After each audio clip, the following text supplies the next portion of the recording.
Welcome back, everyone. I'm Kyo, And I'm Gal. and we are the Manga Mommies, a podcast about everything to do with manga and sometimes our lives sprinkled a little bit in between. So, as always, would you kindly get a drink, take a seat, and let's chat? Today we'll be reviewing the February's manga of the month. Woo! Party! I got long arms. It's a thing. It's crazy. Which, side comment, I found funny. Not only did we pick out the manga of the month just because it was about love of drama, as well as the love acute triangle from a different perspective with the robot and everything else, but also it falls around the time that everybody's working, finishing, panicking over their taxes and tax returns. How to spend Isn't that all wonderful? that moolah. I know, and how to spend all your negative $5,873.28 that you somehow owe the government that you didn't know that you owed the government because you did your taxes right the first time. You don't know how you owe it. I know. I'm there. I'm with everyone. You get like a penny back, and then they're like, "Are you sure about that?" And then you get audited. It's a whole fucking thing. Yeah. Which, if our main character did, I bet she'd be putting it toward that debt she owed when she bought her lover boy, Knight. Would you like to remind us? So, a little bit of the recap for the manga of the month. It was written by Yu Watasi. It is a shoujo, and it's further classified as a romance manga. It was published by Viz Media, the English publisher anyway. The original run was from March 25th, 2002 to February 25th, 2005. It does have 6 volumes. Kyo is demonstrating the lovely last one. So, this was a manga series that was adapted into an 11-episode live-action drama series that aired in Japan in 2008, a 13-episode Taiwanese adaptation that aired in 2012, a 40-episode South Korean adaptation that aired in 2019 under the title My Absolute Boyfriend. The plot. This manga revolves around Riku Izawa, who has never had a boyfriend and has been rejected by every boy she's ever had a crush on. When Riku returns a lost cell phone to a strangely dressed salesman, she mentions wanting a boyfriend. Wanting to thank her, he directs her to his company's website, Chronos Heaven. As Riku visits the site, she finds it's a site to create someone's perfect lover. Thinking it's a game, Riku customizes and accidentally orders one. The next day, her new lover arrives. Following the instruction manual, she kisses him to wake him up, which configures him to be in love with only her, and she names him Knight. Has Riku died and gone to heaven? The cute naked guy turns out to be smart, super nice, stylish, and a gourmet chef. Plus, he looks like $1 million, which is about what it's going to cost Riku because she didn't return him in time. Riku is shocked to learn that she only had a free trial for 72 hours. The salesman Gaku tells her that Riku must now pay 100 million yen for Knight. However, they will waive the fee if she helps them collect the data about how women think and help them to get the perfect models in the future. Riku must keep Knight's true nature a secret from everyone around her. She soon finds herself in a love triangle between Knight and her childhood friend Soshi, who declares his love for her out of fear that he will lose her. As the series progresses, Knight begins to develop a more real human emotions, enabling him to truly love Riku, but also resulting in system malfunctions and chaos. Crazy, crazy, crazy weekend. It is. What are your thoughts on this manga, Kyo? Woo! Where do I start? First off, I owe a lot of people an apology. It's been a while. So I do owe an apology to everyone that heard me in episode 19 on how I was just like, oh, it doesn't have much going on with it when it comes to the nudes and the other sources of the violence. I was wrong. Because there's a little bit more of the nudity in it. There's also some other themes that go along in it that I'm like, oops, we'll talk about later. But please forgive me, as it was 2007 when this came out. That's when I read it. That's when I bought it. That's when I read it.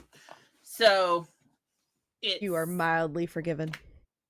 Yeah, I know. It was a whole, it's like a whole boob that just showed up, and I was like, booby! And I was like, whoops. uh, which it did shock me to remember back in the ways of the old that this manga was like $8 back in 2007. So inflation, so much fun. It hurt a lot when I realized that, because you can just look at the back and it'll tell you. It was $8.99 for the US and $10.99 for Canada. Still $2 more for you, which Always. sucks. Always. Sucks. I know. It hurts. Everything. So yeah, I have some thoughts on it. Overall, I have some pros. It's great artwork. It is. I like the drama that rolls out with each volume. You don't. It helps you move through the story, but it also doesn't fixate on one particular bad guy. I don't even think you should even put that in there as like bad guy, to be honest.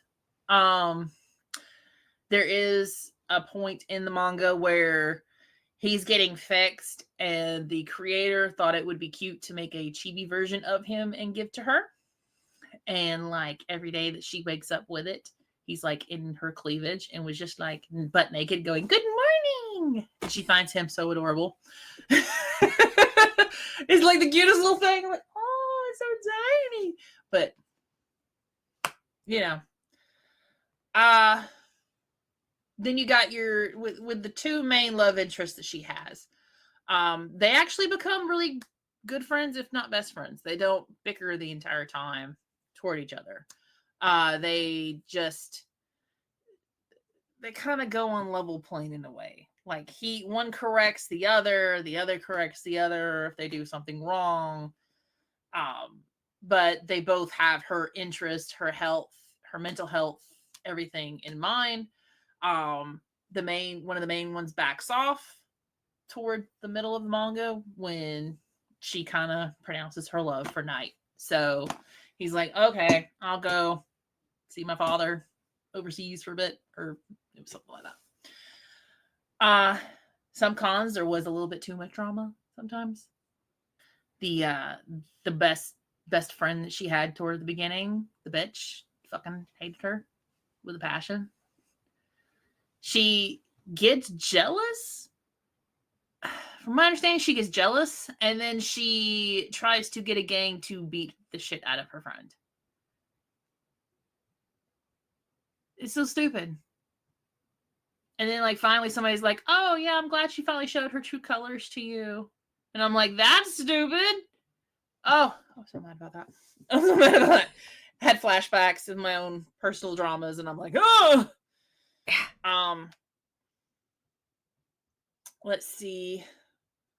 There is a little bit of, I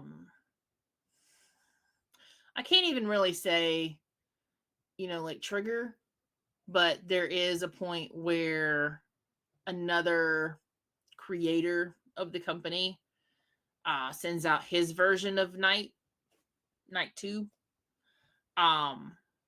And the other one goes by Toshiki and looks exactly like some childhood crush that she had, and roofies her.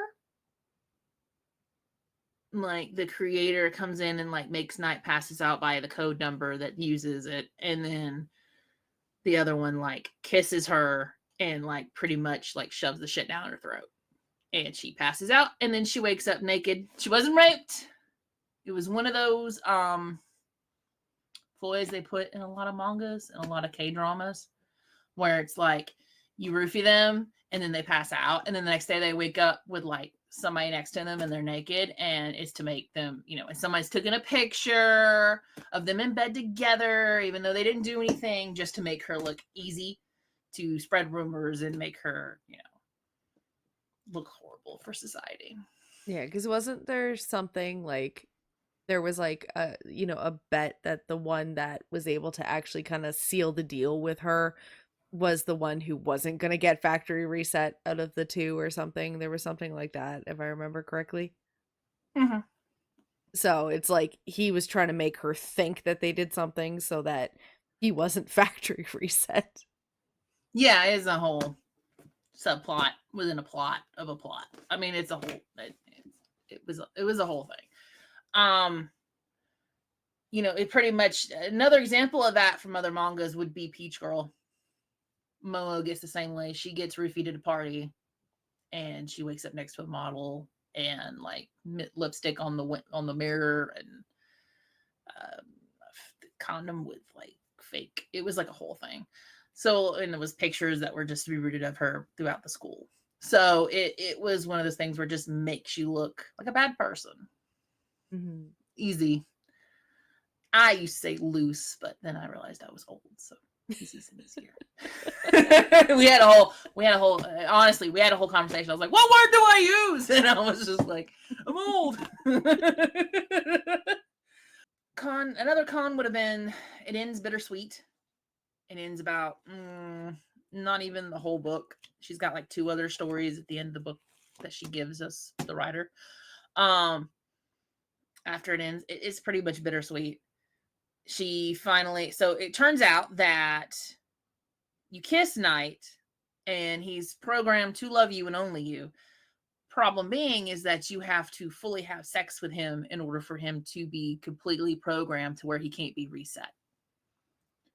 And he does get kissed by some other ex-friend to hers, and she gives him a sob story. She tries to sleep with him. Something happens. It fails. I'm not going to tell you everything. You have to read the manga. And that's when she finds out that, oh no, what do you mean I have to have sex with him? He's like, yeah, he's a love model. That's the point of the model, is to be that way. It's just one of those like knock situations. But then again, she's like in school, so it's like a whole. Yeah. So after that, like I said, a few more shenanigans happen. She pronounces she loves him. They finally actually do the deed. And at the end, his program kind of overextends its welcome. His machinery gets old. Processors, all that stuff. And he just slowly stops working to his death. But fortunately, because the friend was away, he actually, and they became friends. He actually wrote him a letter explaining, hey, this is what's going to happen. These were the rings that me and her had, go be with her during this time. Yeah. Which I think is really sweet. Yeah. So like, it's pretty much like, I'm dying. Go be with her. We'll not really go be with her. I don't know if that actually happens. It's never really implied if they actually got together. She needs a friend. Hey, I'm looking out for her to my dying breath. There, if it happens to work out of being a relationship, that's great. But until then, here. Yeah. And here's the rings as proof that I sent it, blah, blah, blah, blah. And so it kind of ends that way. Yeah. Kind of bittersweet for me. It is. I mean, it is really nice that it's like, hey, yeah, like this guy was, this robot was such essentially a hopeless romantic right up until his death, where he's still thinking of her, even though his processors are shutting down, even though things are happening, that he knows that, he's not going to come back from. He doesn't tell her about it. He's trying to make it easier for her to go through that transition. It's kind of like, maybe it's the jaded in me, but it's like, oh my God, a man who actually cares enough to understand my emotions? What? Who cares enough to, doesn't matter. It owns it. My standards are low and it cares about me emotionally. I'm invested. Okay. I mean, personally for me, I would have been a little bit more interested if there was like some kind of like fucking magical. It would be interesting to see a magical point to where like he became human at the end. I know there's something somewhere where the robot becomes a human in the end. But, I don't know. I wanted a little bit more for the end and I didn't get it. I got 2 short stories with the same artistic style, and it kind of confused me at first. Sometimes it does, because I don't always see the end at the bottom. So doesn't mean it's like, I mean, it's like a good thickness. Like it doesn't even like finish the whole book, and then there's like 2 things with it, so it's a whole. I don't know. I know it was probably just like a wrap up the story and move on. And like I said, it's a really good read. It's really great for your collection because there's only 6 volumes and you can still get them pretty cheap. Not as cheap as I got them back in the day. Sucker. Yeah. I mean, I did really like the story. It was an enjoyable story to kind of get through, and overall, like even the parts where it was like, okay, this is like, I agree with you. Like it is a lot of drama for no reason. In some parts where it's overplayed, it's like even like the villains, quote unquote, like you can't hate them in the same way that I find that you can with like supervillains in like Marvel or DC or whatever. Oh no, I think that Like, fan was on a super villain level. I'm sorry, well, that the one was level. definitely, And yeah. But it's like you can kind of look at it and go, okay, yeah, you're fucking traumatized and you're being a bitch about it. Because why would you need to literally spread rumors about your supposed best friend being a slut? Like it's there's all of these things where it's like she did shitty things and you can hate her for doing that. Um but it's like relatably shitty things. I'm not saying that she's a good person. I'm saying it's not like, you know, you're fighting some super villain who just is bent on world domination. It's like this supposed friend who like supposedly cares about you and turns around and, you know, tells every single guy that you've ever liked that, you know, you're a gold digging whore. And that at like, and what blows my mind is, again, and I understand that it's kind of a tropey thing, but like if this was written as a young adult scenario and these people were in like their late teens, early 20s, I'd be like, okay, cool. The fact that this is high school kids is what throws me off every time in these stories. I'm like, why are like, and I say this with every single one. I'm like, where are your parents? You have like a sex robot in your house that is worth hundreds of millions of dollars. Where are your parents? Do they not check your search history? She lives by herself. Just... She doesn't have the parents. Every time I'm just like, where are your parental guardians? Like, where? Oh my god, who's watching you? No one. And then you find out, like, you know, her boss is like a recon guy that's supposed to be bringing back her boyfriend and all this other shit. And I'm like her entire life is just based around this dude, this robot. Her entire life, her job, Yeah. her friendships, her relationship with this robot, like her schooling shit is still somehow based around this. I'm like I appreciate the story, but like something with a phallus is not the be all end all. Like that is what we need to take from this story. It's like, oh my god. Yeah, and I mean that's the one thing. Like, there's one thing where everybody's like, oh, you know, well, how does he know how she's feeling? She wears a mood ring. It's a mood ring that pretty much like with your cell phone just signals back to him, and it alerts him like when she's upset and stuff, and that's why he's like Riku and runs after her. I need a piece of technology to tell me that you require attention. That tracks. Well, That's he is a that's robot that railroad doesn't get it, and society. that's why he gets yelled at like 98% of the time. Like, your girlfriend just got beat the shit out of. Protect her. Oh, Do right. something about that. Yeah. But, you know, justice prevails, because they turn around and they beat the shit out of the other girl too later. So it made me happy. Yeah. Justice. I like justice. Makes Tiny me claps for happy. justice. Justice. Bringing it on. Yeah.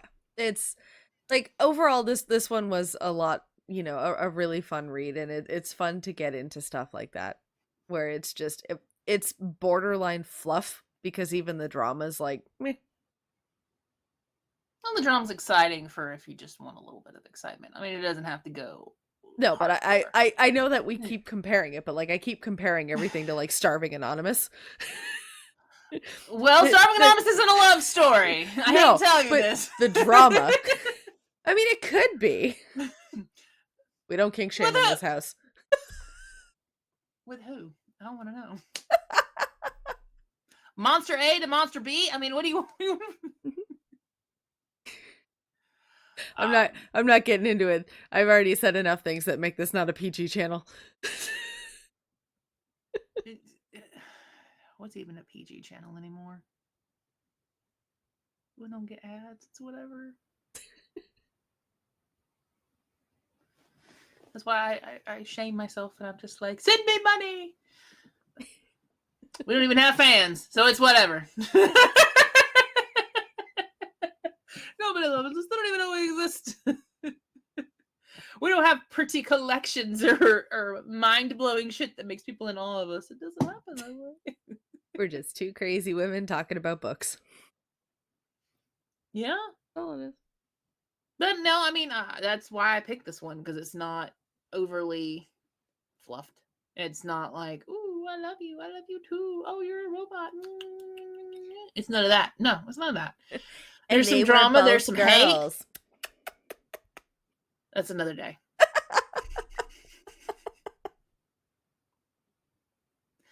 So, I mean, it's one of those things where it's just, it was just a story. I could have picked 16 different other ones, a million other ones to do. And it was just one that I was like, oh, this is from 2007. Around that time, I think a lot of stuff was coming out around robot love. So it just comes with the times. But I mean, it's solid. Mm-hmm. It's solid. Like I said, it's a short one. Don't have to worry too much about it. You can still buy it. That's a plus. Because I know there's a lot that I want. It's going to take me a minute. Feel that. If you made it this far in the episode, we want to say thank you. We couldn't do this without your support. If you'd like to subscribe and become an official Manga Mommies member, the link will be in the show notes. For the manga of the month, the PDF, copy, or free website is located in the description below. If you feel up to it, like, subscribe, and share our podcast so we can find more people just like you. We hope you have a great rest of your day, whatever time that happens to be, and we can't wait to see you next week. Stay tuned, and thanks for listening.